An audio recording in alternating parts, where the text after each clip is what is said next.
Welcome to Storytime Hub, the place where stories come alive. Here, you'll find everything from heart-racing horror and mysterious thrillers to magical adventures and emotional tales. If you love stories that make you feel, imagine, and escape, you're in the right hub. So sit back, relax, and let the story begin. And don't forget to like this video and subscribe to Storytime Hub for more amazing tales every day. London dusk, the hour when the city exhales the smoke of its labor and the lamps burn yellow through the fog. The streets glisten after rain, and the carriages make a sound like breathing on wet stone. I remember that night because of the silence that came before Lionel Wallace began to speak. He had dined little, drunk less, and yet his eyes carried the faraway gleam of a man standing at the edge of a dream. He looked across my hearth as if it were a window. "You have known me a long time, Redmond," he said, his voice slow and even. "You know I'm not a fool, nor fanciful, but there is a door, a green door, in a white wall that will not let me alone." He spoke quietly, but the words carried weight, as if drawn from deep water. He was a statesman now, 40 and successful, member of Parliament, admired in the clubs and quoted in the papers. Yet that evening, in the warm lamplight of my rooms, he looked less a politician than a boy who had lost something precious and could not name it. I tried to jest. "A metaphorical door, I presume. We all have our walls." He smiled faintly. "No, not a metaphor. A real one. As real as this fire." He leaned forward, palms over his knees, watching the coals as if they might open to show him the place again. "You will think me mad before I am done," he said. "But madness, if you'll forgive me, is only reality seen from too near." He told me then, in a voice that never hurried, of the first time he saw the door. He had been 5 years old, walking with his nurse down a long new street near Campden Hill. The day had been gray and solemn. London, even to a child, was a city of stone. But somewhere between two houses where a white wall ran unbroken for 50 yards, he saw a door, painted green, bright against the plaster with a round brass knob that shone as if polished by invisible hands. He had never seen it before, though his nurse declared she had walked that street 100 times. "Stop," he had said.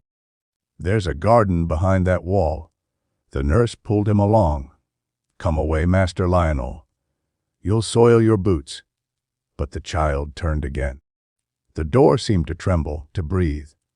Light, soft and golden, leaked from its edges. He slipped his hand free and ran to it. When he touched the knob it yielded, and at once the common London air fell away like a cloak. He stepped through into sunlight and fragrance, into warmth and silence, and the sound of distant laughter. There was a garden such as no gardener ever planned. The grass shone like silk. The flowers burned with colors too pure for pigments, yet no who hurt the eye. There were paths that led nowhere and yet everywhere, and between the trees walked creatures that should have been wild but were tame as thoughts. Great cats with eyes of topaz that purred as he passed. He felt no fear, only an enormous happiness. Every sight and sound seemed already remembered. A woman came to him then, tall, gentle, clothed in soft white that caught the light. She spoke, though he could not recall her words, only that her voice was the sound of being loved. She led him to other children who played by a fountain where fish gleamed like living fire. He played among them till time melted, and he was neither boy nor stranger, but simply part of joy itself. He might have stayed forever, but a voice, harsh, distant, impatient, called his name. His nurse. He turned and the garden grew dim. He saw again the outline of the green door, and when he stepped toward it he stumbled out into the gray of the street, sobbing. His nurse was angry, his boots were muddy, and the wall behind him showed nothing but blank plaster. The door was gone, he tried to tell her. She boxed his ears. "At home." His father's stern disbelief sealed the matter. It was a dream, they said, but for the rest of his life the memory clung to him like perfume in a closed room. As he spoke to me, the firelight moved across his face, and I saw that the child had never wholly left the man. "I have searched for that door ever since," he said softly. "Sometimes I find the street again. Sometimes only the feeling of it. But the door is never there when I am free to open it." I asked, "You have seen it again?" "Many times," he said, "and always when I could least afford to stop." He leaned back, eyes half closed. "The second time I saw it I was 17. It was examination day, and I was late." I turned a corner, and there it was. The paint seemed fresh, the brass knob catching sunlight as before. For one moment the world stopped. I felt the scent of flowers again, heard laughter beyond the wall. But I thought of the penalty for lateness, the disgrace, the lost scholarship. I passed it by. He smiled bitterly. I passed it by Redmond, telling myself I would come again after the exam. I never found it again that year. Outside my windows the rain began to fall, soft as memory. Wallace went on, his voice steadier now, as if confession gave him ease. "When I was 24, I came upon it once more. I was walking with a woman, the woman who afterwards married another man. We were talking, laughing. The world seemed young again, and then I looked up and saw the white wall before us. I stopped mid-sentence. I think she thought me ill. The door stood open, actually open, and sunlight poured out across the pavement. I could see the edge of the garden, the green of it like no green on earth. For an instant I almost left her side and went in. Almost. But she was speaking. Something trivial. I forget. And I walked on. He covered his eyes with his hand. I have often wondered whether, had I gone in then, she might have come too, or whether I should have gone alone and been forgotten. He laughed once, a short sound. "You see how I've built superstition upon chance. Yet I tell you, that door was there. The clock on my mantel struck 10. He rose abruptly. "I have bored you?" he said. "I did not mean to." "Not at all," I answered. "But what does it mean, Wallace? A vision? A delusion?" He looked at me gravely. "If it is delusion, then it is the most merciful of lies. Because in that garden I have known happiness that makes the rest of life a preparation for regret." He took his coat. At the door he paused. "Sometimes I think the garden waits for me still, somewhere near the place where I shall die." Then he went out into the London fog, leaving the scent of the rain behind him. 2 days passed after that conversation, yet Lionel Wallace stayed in my thoughts like a melody one can't quite finish. The picture of him, his steady voice, his tired eyes, lingered even in the noise of Parliament and the clatter of the clubs. I had known him since Oxford, a brilliant boy then, gifted, generous, with that air of certainty that belongs to the born leader. If ever a man seemed built for the hard daylight of affairs, it was Wallace. And yet, within him, there was always that half-lit corner where wonder lived. I met him again some weeks later. He had been speaking in the House, cleverly, even brilliantly, and men were saying that a future cabinet minister had been heard that night. But when he came to my rooms afterward, flushed with applause, he looked curiously detached, as though success were a borrowed coat that did not quite fit. "They cheered," I said, handing him wine. "They always cheer," he answered. But while I was speaking, I kept thinking that somewhere, quite near perhaps, there was a wall, and behind it, quiet. He laughed at himself then, half in mockery, half in shame. I can't explain it, Redmond. There are moments when the crowd's noise turns hollow, and I feel that I have missed the only important appointment of my life. He sat down by the window. Outside, London roared like a sea held in stone channels. "Do you believe," he asked suddenly, "that happiness can exist outside of time? That there's a place where the soul remembers what it was meant to be. I said something cautious about mysticism. He shook his head. It isn't mysticism. It's geography. Only geography I can't locate. He smiled faintly, but his hands trembled as he lifted the glass. He told me then of the third time. It was years later when his father lay dying. The illness had been long, and Wallace had nursed him with a patience that surprised even his friends. One night, after the doctor left, he went out for air. It was winter, a cruel east wind blowing, and he turned down a street that seemed unfamiliar. The lamps were spaced far apart. Between them the fog pooled like ink. He walked perhaps half a mile, and stopped. A white wall, wet with drizzle, gleamed before him. In the middle of it, green paint shone faintly under the lamp. The knob looked dull, as though it had not been touched for years. He stood there a long while, his breath showing in the air. Inside, he felt sure, the garden waited, unchanged, unstained by the years that had aged him. But he thought of the sick room behind him, of his father's shallow breathing, of duty. He turned away. When he looked back, the wall was ordinary plaster again, blank and lifeless. I told myself I had done the right thing, he said quietly. But that night, when the old man died, I knew I had chosen duty over salvation. The world rewarded me, of course, it always does. For a while he was silent, watching the fire. Then, in the tone of a man recounting a crime, he said, "The fourth time was the cruelest. It was the year he met the Prime Minister. He had been offered a post, junior but promising, if he would attend a private dinner at Downing Street. He was walking there, early, rehearsing the conversation he meant to have, when the fog lifted and the familiar street appeared. He recognized the curve of it, the way the pavement narrowed, and before him stood the white wall and the green door. It was open again, Redmond. I could see light, real sunlight, falling on the stones. I heard children laughing. For one heartbeat I forgot everything: politics, ambition, the weight of London.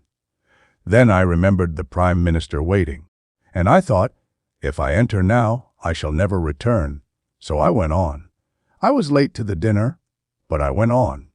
He covered his face with both hands. I think, he said after a while, that each time I refused, the door went a little farther away. But the memory grows stronger, not weaker. Success has only sharpened the sense of loss. That winter he worked furiously, perhaps to drown the ache. He became the bright hope of his party. His speeches filled the galleries. His name, once whispered, was now printed in bold. And yet, friends said, he had grown strangely absent-minded. He would pause mid-conversation, listening to nothing, then start as if recalled from a distance. Once he told me he dreamed nightly of walking through corridors that ended always at blank walls. Sometimes in the dream, the walls opened like eyelids, showing a flash of green before they closed again. "Do you think I'm dying?" he asked one evening, almost lightly. "People who are dying see doors that aren't there." I said no. He looked too solid for dying. He smiled. Perhaps that's the tragedy. The following spring he disappeared for 2 days. The newspapers made a polite mystery of it. His secretary explained it as overwork. When he returned, he said little, only that he had been out of town. But a few weeks later, when we met by chance, he spoke with a curious humility. "I found it again," he said. I stared at him. "The door," he nodded. "In a street off Holland Park. The paint was fresh this time, the knob bright as ever. I stood before it half an hour. People passed. A constable eyed me. But the door stayed there, patient. I thought, if I open it now, perhaps I won't come back. And for once that didn't frighten me. It tempted me. Then a cab driver hailed me by name. The spell broke. When I turned again, the wall was blank. He sighed, a long, tired breath. I begin to wonder whether the garden wants me only when I am most unfit to enter it. He rose then and walked to the window. The fog pressed close to the panes, and the gaslight turned it to gold dust. "I sometimes think," he said, "that the door is not in any one street, but wherever I am near despair or near wonder, perhaps it isn't a place at all, but a promise." He turned back to me with that quick, engaging smile that made people love him in spite of his melancholy. "You see, Redmond, even my madness keeps good manners. It never interrupts an appointment."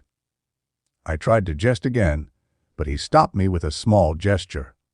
"Don't pity me. If the door opens once more, I shall go in. And if I don't return, you'll know I've gone where duty and regret can't follow." He said it quietly, almost cheerfully, as if stating a plan already made. 2. That was the last serious talk we had before the end. In the months that followed, his career reached its height. He spoke brilliantly in the House, wrote articles that stirred the country, and was seen everywhere, smiling, attentive, admired. But his friends noticed that he avoided certain streets, that his eyes sometimes widened suddenly as though at a glimpse invisible to others. He confessed to one colleague that he dreaded turning corners. When summer came, he looked worn but happy. He told me he was taking a few days' rest, away from London, to breathe something better than politics. The newspapers reported him at a coastal estate. Then came the night that ended the story. It was late October when I saw him again. A reception at one of the ministerial houses, lamps blazing, the sound of violins echoing up a marble staircase. Wallace stood near the doorway, a figure of composure amid the swirl of diplomats and gowns. He greeted me with warmth, and for an hour we talked of ordinary things. Yet behind his smile I sensed the same undertow that had always pulled at him. When the guests drifted toward the supper room, he touched my arm. "Come outside for a minute," he said. We stepped into the garden terrace. The night was sharp with frost. The city beyond the walls hummed like distant surf. "I've been seeing it again," he said quietly. "The door?" He nodded. "More often now. Sometimes only for a second, reflected in a window or in a puddle after rain. Once the handle turned as I passed, as if the door breathed. I think it's waiting." He looked out over the roofs. "I used to believe the door was mercy," he went on. "Now I'm not so sure. Perhaps it's only hunger, some other world feeding on our longing." The music swelled inside the house, muffled by the glass doors. He smiled suddenly, as though ashamed of his own words. "I sound like a mystic, don't I? Forget it. The Prime Minister wants me for a committee, and I can't afford to be haunted." He laughed lightly, but the laugh broke. I had never heard him so near to despair. When he left that night, he gripped my hand longer than usual. "Good night, Redmond. If the door should open again, I may try the handle."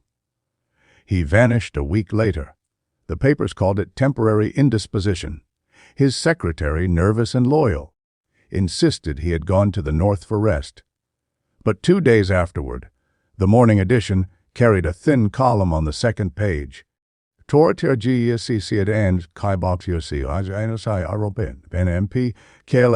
remember reading it twice before the meaning settled. They had found his body at dawn at the bottom of a deep excavation for a new railway line near Campden Hill. A watchman said he must have slipped through a temporary door in the hoarding and fallen 30 feet into the pit. There was no sign of struggle, no witnesses, nothing stolen. He had died instantly. I went to the site that afternoon. It was a raw, colorless day, fog hung like gauze between the scaffolds. The place smelled of damp wood and clay. Men in overalls moved slowly about, unwilling to look where it had happened. The superintendent pointed. "There, sir, just beyond that lantern." The boards give way easy in the dark. The hoarding was new, whitewashed, the paint still wet. A rough doorway, its planks nailed unevenly, opened onto the abyss of the cutting. Wind blew through, carrying the sound of hammers from the far end of the works. I stood a long while before that hole. The boards were streaked with green. Perhaps it was only mowed from the rain, but the color caught my breath. The superintendent followed my gaze. "Funny shade, that," he said. "It wasn't green yesterday." I said nothing. The mist thickened, muffling the clang of iron. When I turned away, the hoarding seemed almost luminous, and for a moment I thought I heard, faint and far off, the sound of children laughing. They buried him 2 days later under a sky the color of pewter. All London came ministers, journalists, the curious public. They called him a loss to the nation, a bright career cut short. No one spoke of the door. I alone knew that the report of an accident was only a fragment of the truth. After the funeral, I walked through the streets he had described, hoping absurdly to find the wall myself. It was like chasing a memory through smoke. Every turning seemed both familiar and strange. Once I came upon a white wall newly plastered, stretching between 2 gardens. For an instant the light upon it shimmered, and my heart leaped. But when I looked again, it was blank. That night I could not sleep. I lit the lamp and took out the notes I had made of his story. Each time I read them, the sequence seemed clearer, as if his visits to the door had marked stages in his life. The innocence of childhood, the tests of youth, the bargains of ambition, and finally the weariness that comes when success has no echo. Was it illusion, a private madness, or some real aperture between the world we endure and the world we desire? I could not decide. I remembered his words. If it is delusion, then it is the most merciful of lies. Perhaps that mercy had claimed him at last. I rose and looked out the window. London lay vast and dim, a constellation of lamps under low cloud. Somewhere beyond the reach of gaslight lay the cutting where he had died, and perhaps, just beyond that, the door that had waited all his life. In the days that followed, I found myself walking unfamiliar streets, drawn by curiosity and a kind of fear. At first I told myself it was to prove that no such place existed, but each turn, each alley that ended in a blank wall, increased the H of expectation. Twice I thought I caught the shimmer of green paint in the corner of my vision, and each time I turned sharply, only to face plain brick. Yet the feeling lingered, a pulse at the edge of sight. Once, near twilight, I found myself in a narrow road not far from Campden Hill. Children were playing with hoops, their laughter rising thin in the fog. At the end of the street a wall ran, high and smooth, lit by the glow of a single lamp. Something in the curve of it made me stop. I walked slowly forward, heart hammering, and reached out my hand, only to touch cold plaster. When I turned, the street was empty. The children had gone. The air smelled faintly of flowers. 2 days have lengthened since then, but the image of that white wall has not faded. Sometimes, walking home through the fog, I find myself slowing without reason, glancing at blank stretches of plaster, as though I expect them to stir. I tell myself that Lionel Wallace is gone, that reason ends where the hoarding began. Yet I can never quite believe it. The thought returns at odd hours, the sense that the city hides more doors than we know, and that the eyes of the living are too hurried to see them open. People speak of him now as one of those brilliant men cut down too soon. They mention his name in debates, quote his speeches, and then move on. But none of them remember how he spoke that last evening in my rooms, the firelight making ghosts of our faces, his voice so calm, so certain. He said the garden waited, and sometimes, when the noise of London falls to a whisper, I wonder if he was right. I went back once more to Campden Hill, to the place where the new railway cuts its way through clay and gravel. The site is finished, now a shining platform, iron rails gleaming, the air heavy with the smell of oil and steam. No trace remains of the whiteboards, no mark where a man might have fallen. Commuters hurry past with papers and umbrellas, and the tunnel mouths yawn like blunt instruments of progress. Yet even there, Amid the engines and the shouts, I thought I heard, for a single instant, a bird sing. A clear, liquid note, out of place among the hammers. Then it was gone. I do not call myself a believer in visions. But there are moments when the ordinary world seems stretched too tight. When one feels the skin of it thinning, ready to tear, and through that tear something gentler might look back. Perhaps Lionel Wallace simply found that weakness in the fabric first. Perhaps the garden he remembered was waiting on the other side of sleep all along. At times I envy him. To live always within sound of a door and never open it, that is torment. But to find it and to walk through whatever lies beyond might be peace.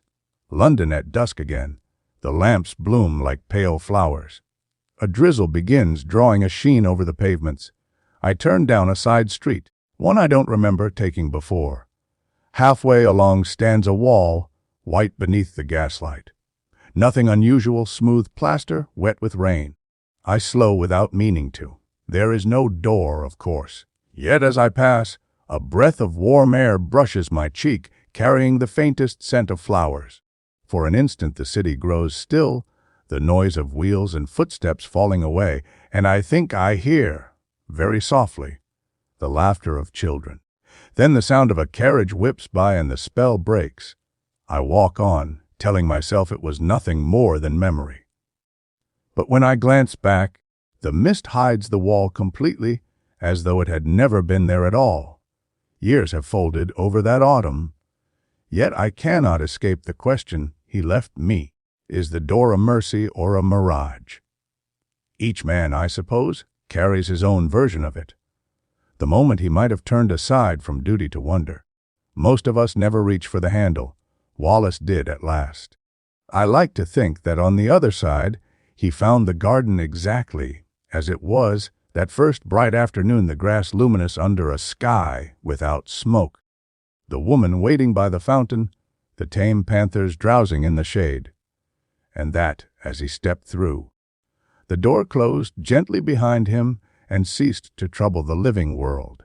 If ever you walk the western streets at twilight and see, between the rows of houses, a white wall that seems too smooth, too perfect, look well at it. You may find nothing but plaster, or you may for a breath catch the gleam of green paint in the mist. If you do, remember Lionel Wallace and ask yourself whether you would turn the knob or walk on.